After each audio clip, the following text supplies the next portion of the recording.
Bom, olha, no próximo domingo vai ser marcado, próximo domingo, dia 25, vai ser marcado pelos 40 anos da morte do jornalista Vladimir Herzog. Ele se tornou um símbolo da resistência contra a ditadura militar. Militante do Partido Comunista, o Vlado foi torturado e morto na sede do DOI-CODE, que era o quartel-general do Exército aqui em São Paulo, durante um depoimento espontâneo.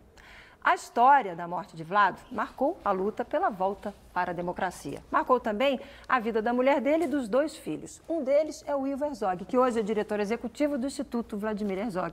E é nosso entrevistado aqui no Repórter São Paulo. Ivo, boa tarde. Boa tarde, obrigado pelo convite. Eu que não posso esconder a satisfação, o orgulho de estar recebendo você aqui. Para mim, realmente é um grande prazer. Eu fui funcionária da TV Cultura. Então, hoje está recebendo aqui o filho, já ia dizer o pai do Vlado, perdão. Estou emocionada mesmo, muito bacana que você tenha aceitado esse nosso convite, que você esteja aqui com a gente numa data tão significativa, tão importante, né? Com 40 anos da morte do seu pai. O que está previsto para o próximo domingo? Domingo vai ser um dia muito bonito. Eu acho que é uma coisa bacana a gente tratar essa questão da morte como uma coisa que seja iluminada, vida iluminada, né? Então, nós vamos estar naquele lugar que é o ponto do nascimento do movimento que derrubou a ditadura, a Catedral da Sé, né, com a missa ecumênica. Vamos refazer a missa ecumênica. O evento vai começar às 14h30 com um flash mob coral. O que é isso? É uma coisa, assim, pessoas como eu e você vão estar espalhadas pela praça, 800 delas, e de repente vão começar a cantar. Ai, que lindo. E vão trazer todo o público para dentro da catedral, onde vai haver um ato ecumênico. Mais um ato ecumênico? Mais um ato. Aquele de 40 anos atrás tinham 3 religiões presentes, né, representadas por Dom Paulo Evaristo Arnes, Henry Sobel, o judeu, e James Wright, o protestante. Deve ter 20 e poucas representações religiosas no domingo. Na sequência desse ato interreligioso, nós teremos uma apresentação musical com 800 vozes, uma missa crioula sendo executada e com a participação especial do Sérgio Ricardo. Que bacana. Então, a previsão de tudo isso começar... 14h30. 14h30. E isso vai se estender até... O que você está imaginando? Eu imagino que até umas 16h30, né? De repente o público começa a cantar e não para mais, a gente nunca sabe. Vai movimentar aquela região toda, vai com ser certeza. Bonito. Expectativa de público, o que você imagina? Olha, a gente fez um evento lá no 25 de janeiro, há 2 anos atrás, a gente fez um concerto, o Diário de Anne Frank.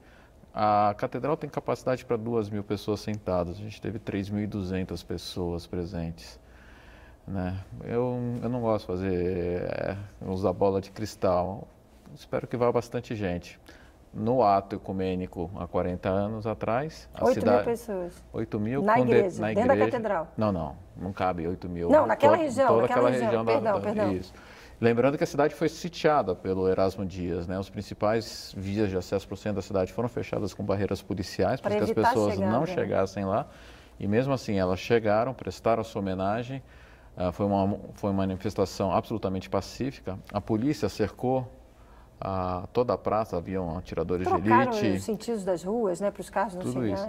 E queriam que houvesse algum tipo de provocação para justificar uma repressão da polícia e fortalecer a tese de que o exército era importante, que a polícia tinha que estar presente. Só que as pessoas vieram em absoluto silêncio e foram embora em absoluto silêncio. E isso desmontou, quebrou as pernas do governo militar da época. Ivo, a gente fez uma pequena reportagem com depoimentos que a gente já tem aqui na casa, de outros momentos que a gente acompanhou a história do Vlado. E para dividir um pouquinho aí com o telespectador que não conhece ou quer conhecer um pouco mais a história do Vlado, vou te convidar para acompanhar com a gente, por favor.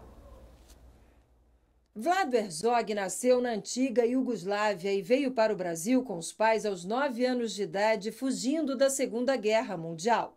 Foi aqui no Brasil que passou a usar o nome Vladimir.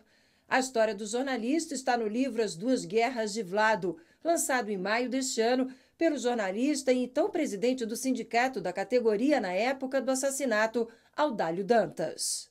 O título As Duas Guerras de Vlado Herzog tem a ver com isso, porque ele viveu a sua primeira guerra lá, perseguido pelos nazistas, sendo judeu, e foi aqui que ele viveu a sua segunda guerra, que levou à sua morte.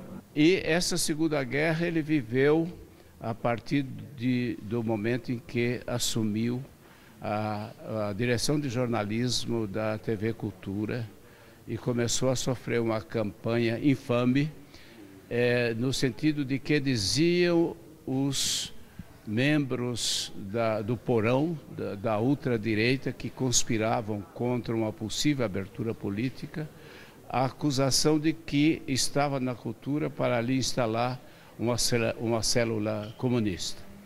Em função disso, ele e mais 11 jornalistas foram presos. Ele foi o 12º. Ele entrou no dia 25 de outubro de 1975 no DOI-CODE, que era uma instituição de repressão política do 2º Exército aqui em São Paulo.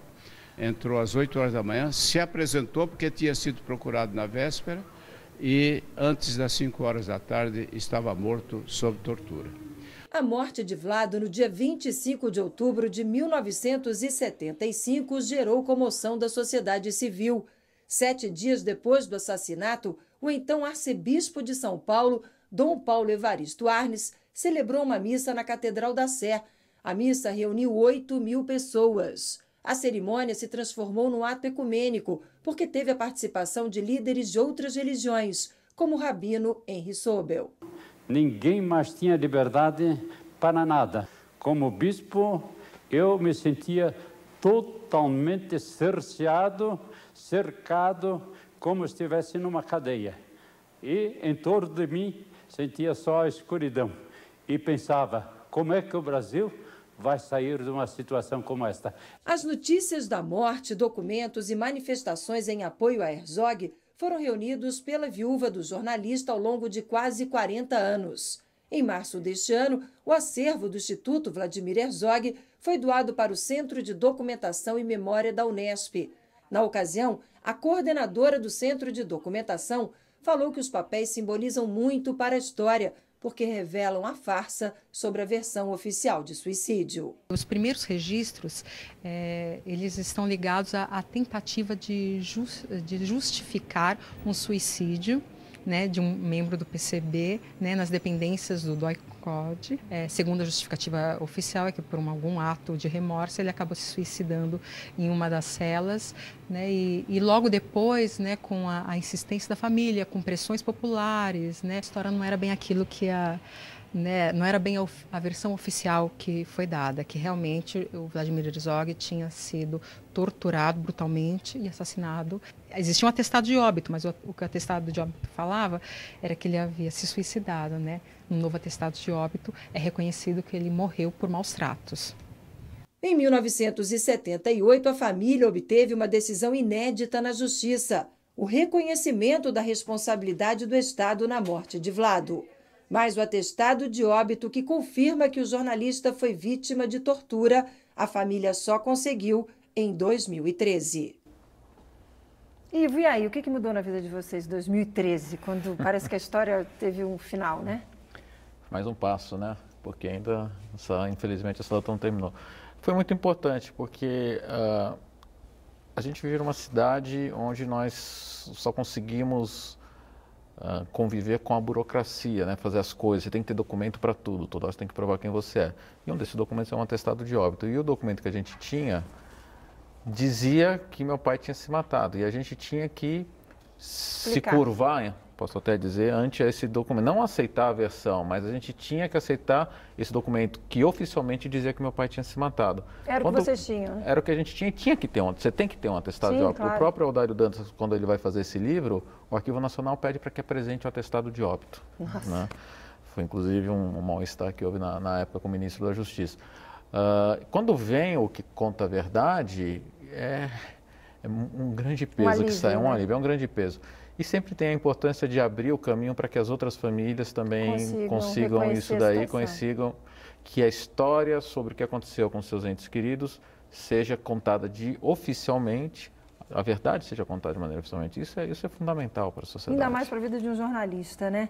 Para a gente fechar, queria que você fizesse convite para quem está em casa, para quem está nos acompanhando, para participar desse evento que vai marcar aí os 40 anos da morte do Vlado no próximo domingo.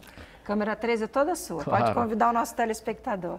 Vai ser muito bonito. A gente tem feito trabalhos com o maestro Martinho Lutero, que é um companheiro nosso aí que organiza esses grandes espetáculos musicais. Eu tenho certeza que quem for vai conhecer um pouco mais essa história, mas vai sair muito feliz, muito inspirado E vai ser um prazer estar com vocês no domingo. Bom, a TV Brasil vai estar lá, é claro, a gente vai estar acompanhando, então no Repórter São Paulo de segunda-feira a gente vai mostrar esse registro dessa grande festa pela vida que vai acontecer a partir das 2h30 da tarde de domingo até provavelmente início da noite. Início da noite, e eu convido todos a usarem seus celulares para gravar, como é um flash mob coral espalhado por toda a praça, 800 pessoas, gravem o que estiver acontecendo e depois mande a imagem para a gente, que a gente quer montar um grande vídeo com essas imagens. Que bacana! Se quiserem mandar para a gente aqui também, depois eu vou ver como. Amanhã, no Repórter São Paulo de amanhã, eu conto como. Que vai ser possível mandar essas imagens para cá para a gente poder completar a nossa cobertura na segunda-feira. Gostei da ideia, já estou roubando aqui essa ideia.